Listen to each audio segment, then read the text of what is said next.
In July 2021, a group of archaeologists were in northern France carrying out excavations in search of remains of Gallo-Roman settlements from 2,000 years ago. Their search brought them face to face with a much more recent and tragic past, the prison camp of La Glaciere, set up shortly after the epic Allied victory in Normandy. La Glaciere is unique in having housed tens of thousands of German soldiers who, willingly or by force, were taken prisoner. This triggered the first archaeological expedition on World War II carried out in France. In this episode of Military History, we want to tell you about the imprisonment process of hundreds of thousands of Nazi soldiers after the victory in Normandy. Join us to learn everything about it. Helmut Romer was a young 18-year-old German soldier, one of the first Nazis to come face to face with the Allied invasion in the heart of Europe, in the campaign that had D-Day as its historic moment. Romer was not in Normandy beaches, but he was awake the night before when the first airborne troops attacked. On the night of June 5, 1944, Romer was a guard at the Pegasus Bridge, located on the Caen Canal. The young man expected another routine night, but from the skies came a roar. The lookout assumed that a ship had been shot down, but suddenly he spotted speeders capable of carrying up to 30 soldiers. The boats made landfall and hundreds of British soldiers with their faces painted black got out and immediately opened fire.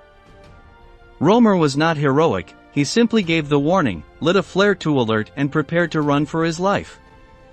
In retrospect, it was a correct decision. Under Operation Deadstick, the Allied forces decided that the bridges along the canal and near the River Orne should be taken, as they were used by the Germans to send reinforcements. These were points of strategic importance, and no inexperienced young man could stand in the way of the liberation of France.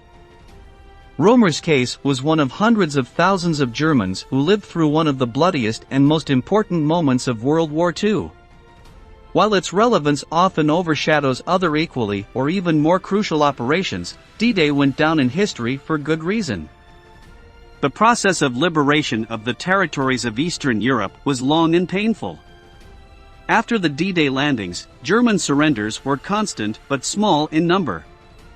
By June 9, 1944, only 4,000 Nazi soldiers had been taken prisoner. After 9 days, the number increased to 15,000, and by the end of the month the total number was 47,000 people.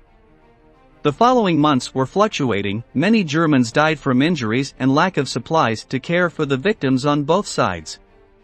In all, the Normandy campaign is credited with a total of 200,000 Third Reich prisoners.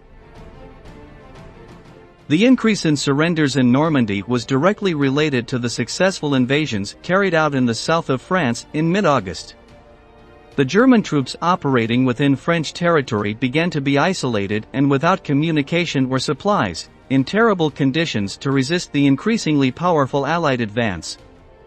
It is estimated that, during September 1944 alone, about 344,000 German soldiers became prisoners of war, or POWs. It was one of the most significant losses in the entire war. It is clear that the symptoms of German defeat were already several months before the Battle of Berlin.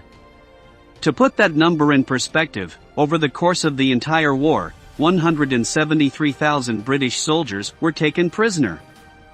In 1 month, Germany lost twice as many troops. After the D-Day landings, camps for German prisoners of war were organized. After taking Cherbourg and the Cotentin Peninsula, the Allies stopped sending prisoners to facilities outside of Europe. This is how camp complexes such as La Glaciere, established by North American authorities in August 1944, arose. This was the first of several similar camps set up in the region, and in August 1945, exactly 1 year after it was put into operation, it was delivered to the French authorities to carry out the corresponding processes. La Glaciere was finally closed in October 1946. Studies of photographs and documents from the time show that there were numerous prison camps in the community of La Glaciere, each one named with some type of reference. But its identification becomes more complicated since when it passed into the hands of France, most of these facilities changed their names. The reference number for La Glaciere is unknown, so it is a problem to apply the written documents and photographs. Thus, archaeology is an important key to unite all this information, creating a map of the Nazi prison camps. Of course, the testimonies of those who are still alive are also essential. In 1957, the German government undertook a series of interviews with former prisoners from these camps. One of them described how, after the search, groups of 6 prisoners were randomly formed to live together. Finally, they were given elements to raise their own tent. According to the former prisoner, these tents were not waterproof, so they had to reinforce the floor with cardboard and empty corn cans. In the excavations it is possible to see the wells and the spatial delimitations of each tent and the structures for the North American officers. Nazi prisoners worked in the port, and during the unloading of the ships they used to take rations from the American soldiers.